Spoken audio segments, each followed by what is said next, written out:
PKSK Kabupaten Wonosobo 2 orang 3, 4, 5. Oke, terus dari tadi ya dari tadi apa ya? Oke, PKSK sudah. Dari PKH Aduh kamu ngaco kamu. dari PKH TKSK Kajana 5 juga. Terus pendamping desa pendamping desa, pendamping hidup belum ya. Terus dinas sosial, yeay. Terus ibu dharma wanita, yeay. Ada yang belum saya sebut? Udah semua ya. Dan produksi Radio Pesona Wonosobo. Jadi langsung saja akan kita serahkan kepada Pelangi untuk materi selanjutnya. Silakan. Ya. Oke, bapak-bapak, ibu-ibu, mbak-mbak, mas-mas, nama saya Pelangi Karisma Kristi. Saya di Radio Pesona jadi anak buahnya Mas Ilham dan Pak Mita. Karena Pak Mita itu senior udah 15 tahun di Radio Pesona, jadi udah ngelonrok ya, ngoyok. Iya. Saya juga jurnalis, terus juga bikin konten juga. Saya jualan kopi, ada warung kopi di Jalan Veteran. Itu namanya Toko Sukirman. Mungkin kalau tahu bapak-bapak, ibu-ibu yang dulu ini ya, toko buku. Sekarang jadi toko kopi. Oh. Terus saya jualan awul juga di rumah. Awul itu loh Pak, second to thrift. Jamet-jamet. Nah ini kalau misalnya teman-teman tagana untuk keangkatan, ya kan? Terus hobi saya jalan-jalan itu saya kalau lihat di fotonya saya lagi di pantai ya, karena saya suka ke pantai. Mungkin ada yang mau ngajak saya ke pantai. Ya. Terus makan ya, udah lihat kan badan saya kelihatan ya. Tuh. Terus hobi saya, iya betul Pak, sama kayak Mita itu saya biasanya banyak yang tanya juga. Nah ini sekarang saatnya untuk kita menggali ide, kemudian mengambil gambar, terus nanti ada editing ya. Next. Oke. Membuat konten yang kreatif, edukatif, dan informatif. Bapak-bapak, ibu-ibu di sini saya tidak mau menggurui, tapi ini sharing yang sudah dilakukan kami di Radio Pesona selama ini. Berarti saya bergabung di Radio Pesona itu setahun ya, setahun. Udah ya, tepat ini setahun. Tapi sebelumnya ketika saya menjadi seorang marketing communication di hotel, saya juga sudah melakukan hal yang sama, hanya kalau di sini lebih intens lagi gitu ya. Nah, apa yang bisa dilakukan untuk membuat sebuah konten? Yang pertama adalah apa bapak-bapak, ibu-ibu? Ide. Iya, sebelum ide kita harus punya HP ya. Jadi kita harus tidaknya punya HP atau kamera. Tapi kalau sekarang kayaknya kamera ribet ya, untuk kebutuhan tertentu saja, misalnya untuk yang memang YouTube gitu. Tapi saya juga nggak melarang loh kalau YouTube pakai HP itu boleh. Cuman biasanya kalau yang pakai kamera ya memang untuk yang videonya yang skalanya profesional gitu. Hanya kalau Pak Sinten tadi namanya Pak? Pak Selamat misalnya ingin bikin konten di YouTube ya pakai HP juga sekarang udah bisa, karena udah sangat dimudahkan. HP juga sekarang udah segala macam merek, misalnya apa ya? Redmi. Kita harus mempunyai ide yang segar, karena ide yang segar itu adalah kunci suksesnya seorang konten kreator. Caranya mencari ide bagaimana itu dengan menggali misalnya pengalaman pribadi atau aktivitas sehari-hari. Pak Selamat sukanya bersepeda lah, berarti ini keren nih Pak. Kalau kemarin saya pernah lihat ada itu di Instagram, saya lupa nama akunnya, tapi dia itu melakukan perjalanan dari Indonesia ke Mekah. Pakai to the point-nya, ketahui apa poin utama yang ingin disampaikan. Misal soal bencana ini yang gampang aja ya. Soal bencana bisa dilihat Instagram Radio Pesona. Bisa. Tak lihatkan nih. Wah, sinyalnya ini ya Pak, bagus Pak. Apa peristiwa yang terjadi di situ? Ditulis bencana banjir kembali melanda Wonosobo, di tepatnya di mana, misalnya di Simagung. Tanggal berapa ditulis di situ. Kemudian ada tidak korbannya ditulis. Setelah itu dampaknya bagaimana untuk warga sekitar, itu mengangkat, itu berita. Kemudian ada tidak di situ dapur sosialnya. Ada Pak? Siap. Mana ya? Agak di bawah sih. Ini berita yang waktu itu di Magung itu saya dapat dari grup BEM-nya. Kita lihat. Nah, ini video amatir. Ini video amatir, kenapa saya tulis video amatir? Karena bukan saya sendiri yang bikin. Yang kita dapat dari BPBD. Video amatir memperlihatkan sebuah banjir. Nah, ini satu rumah nampak tersapu.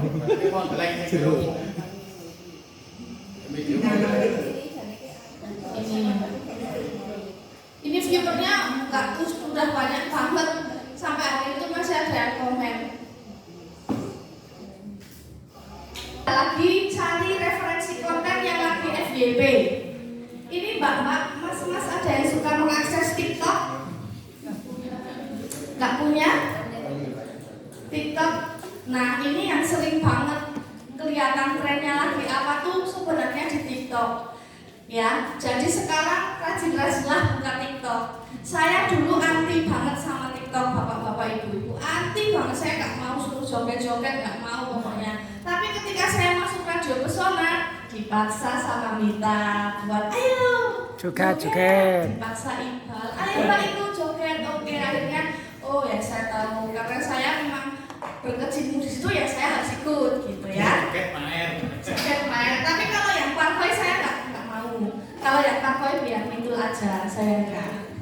Terus ikuti challenge dan musik yang sedang trending nih. Kayak kemarin kita Radio Pesona baru bikin konten yang apa tadi? Jenis apa sih kayak gombal-gombalan kan?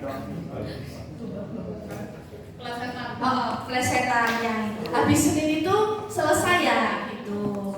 Terus apalagi sih merek baju yang mahal itu Valencia enggak gitu. Terus apalagi itu berenang berakit-rakit ke hulu, berenang kesepian kayak gitu. Terus bikin nyanyinya yang Jalan Sembunyi itu ya, yang ternyata kita di TikTok kita sekarang udah 188,8k view. Sampai Kamis menjelang siang, sore menjelang malam dari jam 21 sampai 00. Nah, ini juga tidak kalah penting bapak-bapak, ibu-ibu, visual yang menarik nih.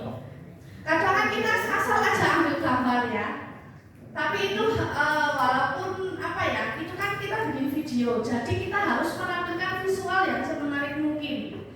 Jadi ibu-ibu, bapak-bapak harus memperhatikan cara mengambil gambar. Kalau bisa juga konten itu dikasih sama infografis. Tuh, ya, yang itu hal yang kontennya Pesona yang pemilu itu. Dan itu saya udah maksimal 1 jam setelah video itu diunggah. Sebelum lama ini kita dapat materi tentang jurnalistik dari Kabiro kantor berita antara di Bengkulu. Saya diceritain kalau ternyata dia juga dapat ilmu nih dari TKN-nya Prabeswa si Ganjar. Itu seperti itu. Jadi mereka setelah upload konten itu mereka langsung share dan belum 1 jam mereka udah komen. Ya itu ada bahasanya juga di situ. Kalau itu cukup efektif untuk menaikkan algoritma mereka. Next. Nah, ini yang biasanya bingung nulis caption. Bingung apa enggak? Kalau nulis status WA enggak bingung ya, tapi kalau bikin caption bingung. Ya, jadi kenali audiens sehingga pesan yang disampaikan relevan. Misalnya kalau dinsos kan ini ya agak dinsos kan sebenarnya tulis ya Mbak, tapi di situ gaya bahasanya agak tidak terlalu baku ya. Ada sapaan juga sobat sosial ya kalau nggak salah ya.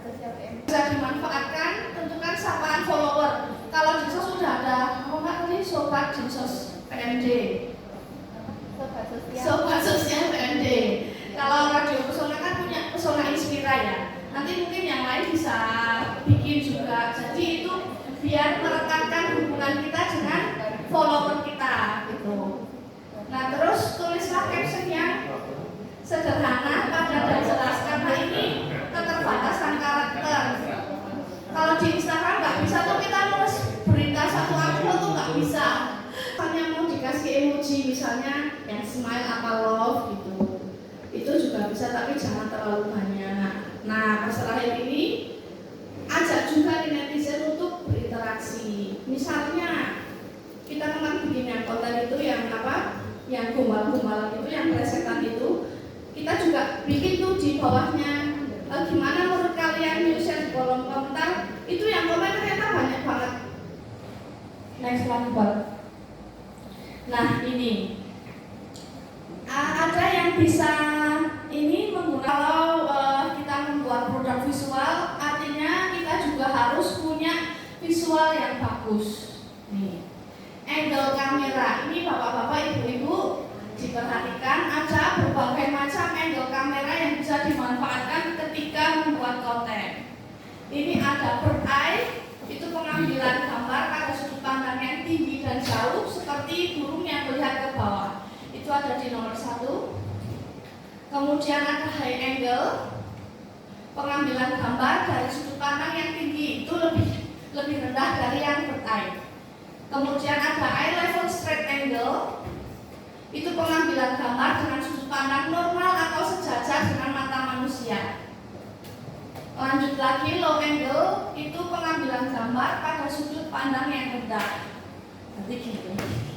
Terus ada frog eye juga, mengambil gambar sudut sangat rendah dan dekat dengan objek. Hasilnya nanti gambar akan menjadi sangat besar dan memberikan kesan yang kokoh dan agung pada objek gitu. Ada yang pernah mendapat materi ini apa belum? Pas mungkin pas kayak yang eye level straight angle gitu. Selain tadi juga ada jenis-jenis shot nih.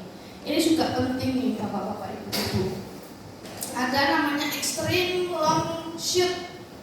Extreme long shoot itu pengambilan sudut pandang yang sangat lebar pada jarak yang jauh untuk menunjukkan pandangan yang lebih luas.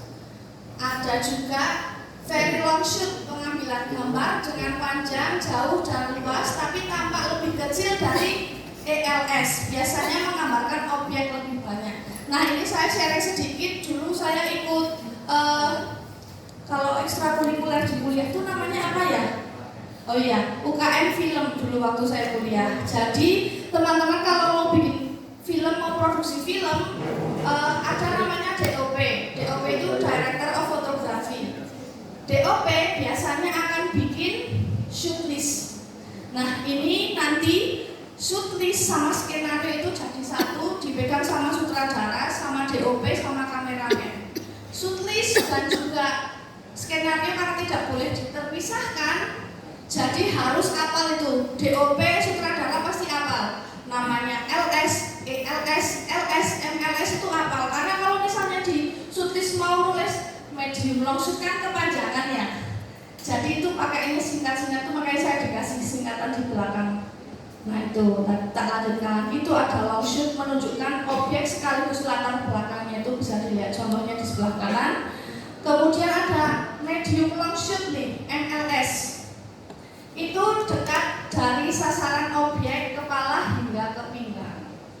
Ada juga MCU, medium close up, mempertegas profil seseorang dari kepala hingga dada. Ada close up nih. Mungkin kalau close up bapak-bapak ibu-ibu udah sering dengar lah ya, fotonya sing close up ya gitu kan, pasti udah sering dengar ya. Kalau close up itu mengambil gambar dari atas kepala hingga bawah leher sehingga objeknya lebih jelas gitu ya. Ada juga big close up. Big close up itu berarti dari melihatkan ekspresi dari objek itu dari atas hingga dari atas kepala hingga dagu. Tuh ya, ada juga extreme close up nih. Gambarnya detail, objek menjadi fokus utama. Berarti ya nek mau ECU mata ya udah matanya aja yang di shoot gitu ya. Ada namanya full shot juga, memperlihatkan seluruh tubuh objek dari kepala hingga kaki. Begitu. Kalau bikin video cuma gini, terus kira-kira bagus apa enggak? Enggak. Kalau misalnya ya udah oke, ini dari sudut pandang sini. Nah sekarang saya ganti yang dari sini. Kalau cuma kayak gini terus anteng aja, kira-kira bagus apa enggak? Kurang menarik. Kurang ya? Kurang ya? Oke. Ini namanya ada teknik pergerakan kamera. Jadi ada beberapa, ada 3 yang biasanya dikenal. Ada panning atau pen. Pen. Ada yang namanya Pendi di sini. Penny. Oh Mbak Penny. Halo Mbak Penny. Fanny nih. Penny, oke. Oke, ini ya ada namanya penning. Penning itu teknik menggerakkan kamera mendatar dari kanan ke kiri atau sebaliknya. Gini Pak. Ini namanya pen kanan. Oke. Ketika saya mau pen kiri, ya saya pen. Oke. Gini ya. Itu ya. Itu penny. Apa namanya bapak-bapak ibu-ibu? Penny. Oke. Penny. Pen. Nggak pakai i, nggak pakai y juga. Pen. Pen. Kemudian ada lagi, ini sering nggak ngambil gambar atas bawah gitu, sering nggak? Cok. Tahu nggak namanya apa? Air turun. Nggak tahu. Namanya til. Til. Til. Til itu menggerakkan kamera secara mendongak ke bawah, ke atas atau sebaliknya. Nih ya. Misalnya kayak gini nih, perhatikan HP saya yang agak lama dari Mita, kalau Mita HP-nya baru. Ini ya, biar estetik ya. Misalnya itu di sana ada lambang Garuda ya. Terus saya ambil nih. Til dan ya. Iya. Oh. Kalau misalnya sebaliknya til up berarti ya. Til. Nah, dari mana ya? Til. Lantai aja lah. Dari Sini misalnya. Dari sini ke ya. sana. Dari sepatu saya misalnya. Oh ya, biasanya kan suka bikin itu tuh kalau kita lagi piknik kan kadang sepatu terus ngeliatin gini kan. Nah, terus misalnya di situ pantai. Iya, itu namanya til up dan juga til down. Itu biar apa? Estetik. Bukankah yang estetik itu dicintai Allah, ibu-ibu, bapak-bapak? Oke. Itu kalau yang dibalik-balik kayak gitu. Kamera di atas tripod. Ya, bisa menjauhi atau mendekati objek. Kalau misalnya Bapak Ibu pengen pakai cara ini juga nggak apa-apa. Kalau misalnya punya dolly track, ini biasanya dipakai untuk pembuatan film. Itu yang kebalik. Itu mungkin kalau misalnya pas lihat behind the scene film apa, itu ada yang bergerak, ini menjauhi, itu biasanya pakai dolly. Gitu.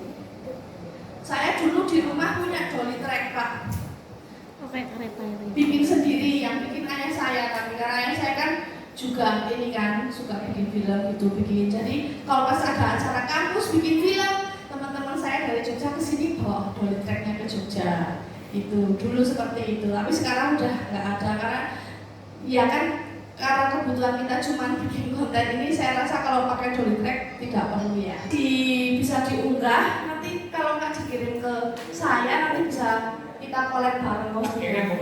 Siap. Harus potret. Harus potret ya? Iya Pak, harus potret. Nah ini untuk editing. Nah ini biasanya kalau yang bikin konten editnya pakai apa Mbak? Ya, jadi apa itu editing? Editing video merupakan proses pasca produksi dalam pembuatan video. Editing video ini berhubungan dengan kemampuan sinematografi atau broadcasting, kecanggihan teknologi yang berkembang memudahkan masyarakat awam dalam mengerjakan editing video dengan mudah. Caranya pakai CapCut ini. Ini saya dulu nggak bisa juga, sangat tidak bisa karena saya dulu kalau yang buat yang belum tahu gimana caranya di CapCut, nanti ini ya download kalau yang belum punya, lalu buka new project, terus tampilkan pada aplikasi untuk masukkan video, kemudian pilih video yang diedit, lalu dimasukkan audio, sesuaikan audio dengan video. Kalau sudah, langsung aja diekspor itu video. Sangat mudah sekali, dan kalau di CapCut itu ada yang ada tawarannya di akhir, mau pakai watermark atau tidak. Pilih yang apa ya, Bal? Pilih yang nggak pakai watermark. Aku lupa bahasa Inggrisnya apa sih, Bal? Watermark remover apa ya kalau nggak salah. Itu biasanya saya pakai CapCut biar cepat juga, cepat diunggah juga gitu sih. Ya, ada yang mau ditanyakan? Takut dengan itu Pak. Pas lagi ada kegiatan dan kegiatannya menarik, itu bisa dikirimkan ke teman-teman media. Ya kudu Pak, nanti bisa tuh ditulis apa, bikin press release-nya sendiri. Nah nanti dikirim misalnya ke Pesona, Mbak ini saya punya press release kegiatan ini gitu misalnya. Terus nanti paling saya olah sedikit, terus kalau memang kurang data, biasanya kita wawancara. Caranya gimana sih untuk bikin berita? Itu kita seperti tadi kita membuat konten, menggali ide dulu, kemudian nanti harus paham soal 5W1H. Kalau sudah, nanti kita bisa mulai langkah-langkah menulis. Cukuplah informasi yang dikemas dan disebarluaskan oleh wartawan ke media massa. Media massanya apa aja? Banyak sekali. Berisi fakta dan berbagai informasi yang dibutuhkan masyarakat untuk mengikuti perkembangan maupun untuk memberikan pengetahuan. Biasanya berita bisa ditemukan di media massa elektronik seperti TV, radio. Enggak, sekarang masih ada yang nonton TV enggak? Ya masih dong. Sukanya TV apa? Metro, Tran, TV One, RCTI, News. Dikira apa? Kalau dengerin radio, ada yang masih suka dengerin? Masih. Jangan biasanya kirim saya. Biasanya berisi informasi yang faktual, kejadian yang nyata tanpa rekayasa, sungguh-sungguh terjadi di masyarakat, objektif ya, atau pesannya disampaikan sesuai dengan kondisi, tidak melibatkan pandangan penulis, menggunakan bahasa baku, sederhana sesuai dengan EYD atau EYD Kak. Nomor satu, jenis-jenis berita. Ada yang namanya straight news, itu berita yang ditulis secara singkat, padat, tugas dan apa adanya. Biasanya memaparkan peristiwa, misalnya bencana, laka lantas dan lain-lain. Straight news itu dibagi dua macam, ada kejadian terkini dan soft news atau berita ringan. Biasanya kalau berita ringan yang tidak terpaut waktu seperti feature atau misalnya kisah sukses, terus sejarah, itu masuknya ke soft news. Ada juga ini deep news atau berita mendalam. Ini pengembangan dari berita yang sudah muncul, misalnya sebuah berita yang masih belum selesai dan bisa dilanjutkan kembali. Nah ini misalnya kasusnya Pak RR ini Pak, biasanya mungkin kalau media-media yang besar gitu, kalau dia ada di sini pasti akan kejar ini si RR. Dia akan ngikuti terus. Bahkan nanti setelah dia ikuti, dia akan bikin tulisan panjang. Itu biasanya masuknya deep news. Nah, kalau berita itu belum ada belum ada fakta yang terkuat, itu biasanya akan dilakukan investigation news. Gitu bedanya. Jadi mana cara menulis berita? Ini bisa cari seperti yang tadi kalau bikin konten ya, bisa cari dari kegiatan sehari-hari. Misalnya ini pembagian bansos atau pembagian apa, atau misalnya pembagian dana desa peresmian yang di desa-desa itu bisa. Kemudian mitigasi bencana Pak, sekarang kan lagi banyak banget bencana, terus lagi perubahan iklim kan lagi ekstrim sekali. Nah itu bisa dibuat berita, misalnya nanti dari Tagana sama BPBD misal kerjasama, ini perubahan cuaca akan terjadi masih sampai kapan, itu bisa diulas juga. Ramalan BMKG. Nah terus yang kedua, banyaklah membaca berita. Nanti isu nasional ke dalam isu lokal.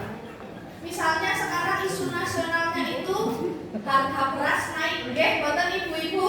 Boten. Itu diadopsi di daerah. Misalnya yang lagi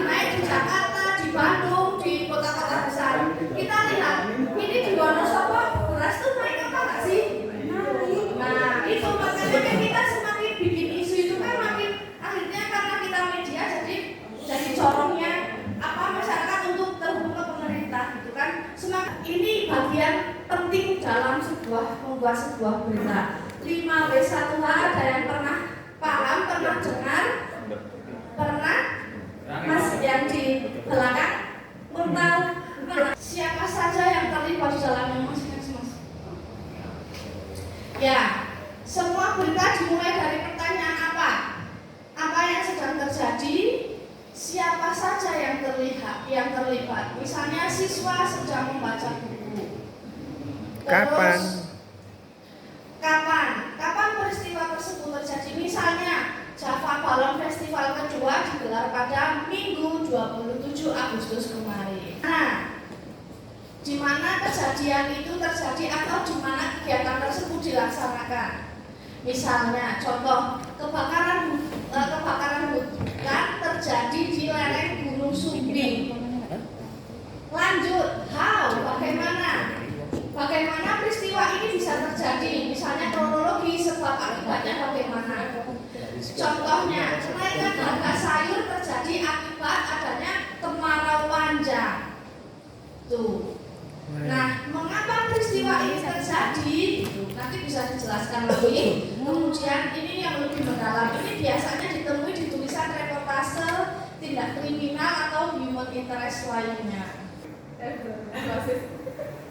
Kalau udah paham 5W1H, nanti kita kalau mau bikin berita kita cari informasi dulu. Misalnya stunting tadi kan, stunting fotonya pun dimati, paniku pulau sih ngada sih kurune pol itu dalam berita ini ada namanya piramida terbalik.